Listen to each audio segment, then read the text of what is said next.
Okay, chapter 8, Bringing the Universe to Life, of Tomorrow's God, Our Greatest Spiritual Challenge by Neil Donald Walsh. May we see what we need to see, hear what we need to hear.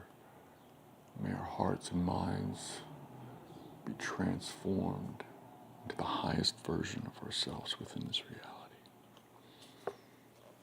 Thank you for the day. Most humans imagine that objects in the universe, such as the Earth, the Sun, the solar system, are dead. They conceive of them as inert objects, rocks essentially, moving through time and space according to a pattern set in motion by primal explosion, the so-called Big Bang. Yes, I suppose that is true. Most people do believe that, if they think about it at all. This is an illusion. And when you live within this illusion, you have no reason to act in any way in relationship to those dead things except to exploit as many of them as you can so you can live better. Yet when you envision and experience the objects in the universe as part of a living system, which is the reality, your idea about yourself in relation to that system changes. Right now, you know that you yourself are living, but once you perceive everything else as being alive also, you experience yourself as one part of a larger whole, one energy package within a larger energy package, one life form within a larger life form, a little self that is part of a big self. The missing message not contained in today's theology.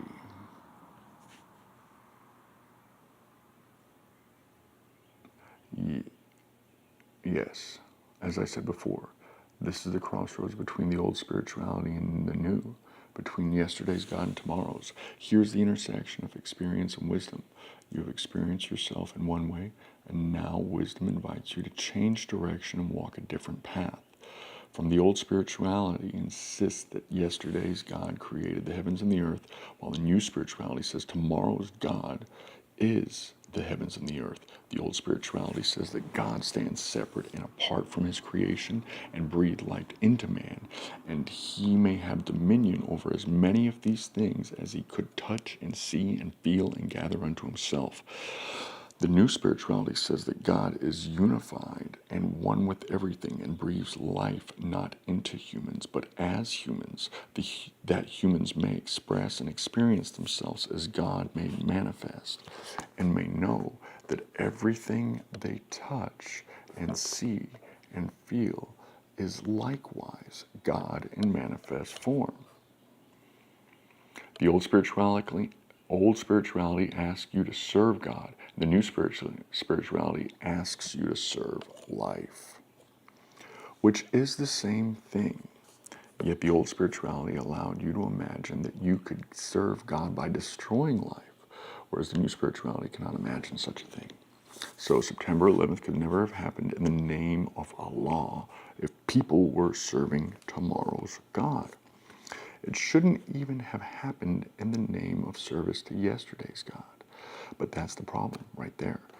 The teachings of the old spirituality of yesterday's God are so ambiguous, in some cases so open to the wildest interpretations, that you can murder each other in cold blood, kill unsuspecting innocent people by flying airplanes into buildings or dropping smart bombs on the cities, and do so with impunity, claiming that God is on your side, and indeed that God demands it.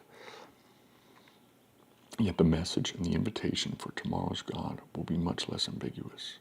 Gone will be any sacred scripture in which God is said to have killed outright thousands of people as punishment for disobeying him or not believing in him. Gone will be any portions of holy books in which God is portrayed as commanding and demanding that the world do the same, protecting his honor by massacring others. Serve life first. That will be the motto of the new spirituality. That will be its credo. But there are those who will still interpret that to justify killing others at random. In fact, That is the classic rationale for war, whether conducted by governments or terrorists. We have to do it. We have no choice. Our life, our own survival, depends on it. We are serving life by ending life. Others say that the proof of this justification is the fact that life itself destroys itself when it has to, and point to nature as the prime example of this. It is true that the cycle of life themselves sometimes the cycles of life themselves sometimes produce change in life forms in order to serve the larger agenda of a life energy system. The universe itself displays such changes. Indeed, just days before the writing of these words, astronomers announced a huge stellar explosion in a small companion galaxy to the Milky Way visible from the southern hemisphere. This event produced a supernova remnant denoted LMCN49. Within the large Magellanic Cloud, scientists say the material from this explosion will eventually be recycled into building new generations of stars in the LMC, even as similar debris of supernova that exploded in the Milky Way billions of years ago created our own sun and planets.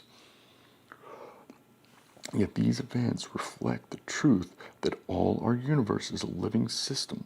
Every aspect of every element of it interdependent upon the other, a giant matrix of interconnected and interweaving waves of energy. Vibrations creating matter and form, and that which is neither. Rarely, however, is it necessary to interfere with the normal cycles of life, regulated by life itself.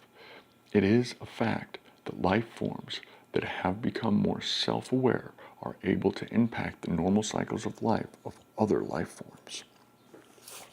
This is what makes higher life forms both the blessing and the bane of the universe. Their activities often require life itself to make an adjustment to adapt in order to continue remaining sustainable. Individuals, families, nations, cultures, and societies all do this. Their adjustments are often called war. To render themselves sustainable, that is, to keep life going as it has been, these people think they have to perpetuate the process of killing. Nowhere is this more tragically and vividly illustrated than in the Middle East, where the conflict between Israelis and Palestinians have raged for generations. Here, people are ending life in a misguided attempt to sustain life. What is sad and almost unfathomable is that no one seems to be willing to admit that this way of life is not working. The key actors in this drama seem to imagine that if they keep this up for just a little longer, things will all work out. Yet things are not working out, and they never will work out so long as the actors on both sides can't imagine or create any alternative to this cycle of violence. And this is just one of the many places in the world where this sort of thinking prevails. Yes, this is a cycle gone bad. Such self-destructive cycles, once ignited within an energy system, are often difficult to reverse. And entire civilizations have been known to disappear in a stellar explosion at the civilization level, when massive forces build up within the energy systems, in this case human society, and reach critical mass. Something has to give. Yet when life is held as the prime value, and when the largest portion of society is imbued with this value and holds it as sacred, such self-destructive cycles seldom have the opportunity to reach critical mass, because somebody, somewhere, a person, group, collective body intervenes and changes course. That can be work. Now, that can be the work now of humanity's team. We can actually gather people from all over the world to help humanity change course and to create critical mass around a new idea, the concept of a new spirituality. Indeed, you can. And that will put the global marketplace, a new thought, into the global marketplace, a new thought about God and new ideas about life and how it works. This team can begin educating people to the fact that the universe is a living system and what that can mean to humanity. The Earth is a tiny part, a minuscule speck of this unfathomably massive system. And you are a tiny part, a minuscule speck within it. And there are other specks within you that compared to the whole you are tiny and minuscule. Yet no part and no speck of you is unimportant to the whole you, for each constitutes what that whole is. And so too it is with you that the living system known as the all, which is life itself. This is an understanding that being given to little children in the earliest years of their development. Your present society has lost its respect for life because its members did not receive this information when they were children. Indeed, your children are not receiving it today. Very few of your planet's offspring are told that the universe is a living system. Very few are told that the earth itself is living.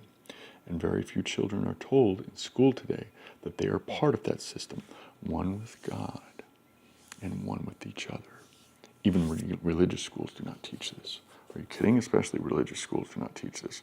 Rupert Sheldrake, the groundbreaking biologist, talks of morphic fields that underlie the structure of systems, such as our galaxy, and that exist within those systems as well, such as here on Earth. Sheldrake, in his book, The Physics of Angels, written with theologian Matthew Fox, says that such fields actually animate those systems, giving them their habits and their capacity to organize themselves. In this sense, molecules, stars, and galaxies are alive, not just microbes, plants, and animals.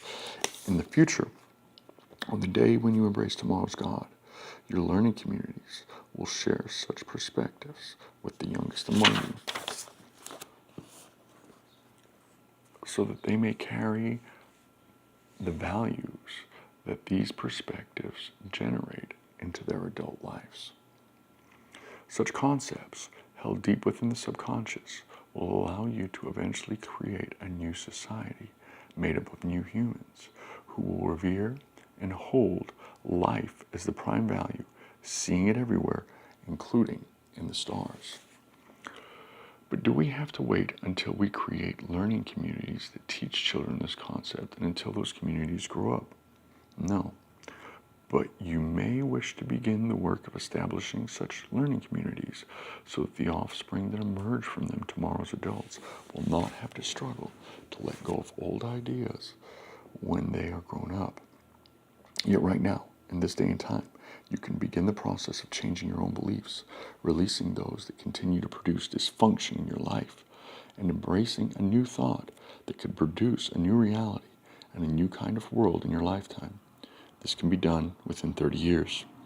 Yes, you have said that, and I meant it. 30 years or less, depending upon how committed and dedicated you are to ending this nightmare in which you are living, getting back to creating the true dreams for humanity. You will create this. Do not doubt that. It's merely a question of which of your tomorrows will see this development emerge. Will your ideas about tomorrow's God emerging before life as you know it all but disappears, or as a result of that occurrence? Can I tell you that the answer to that question lies with you?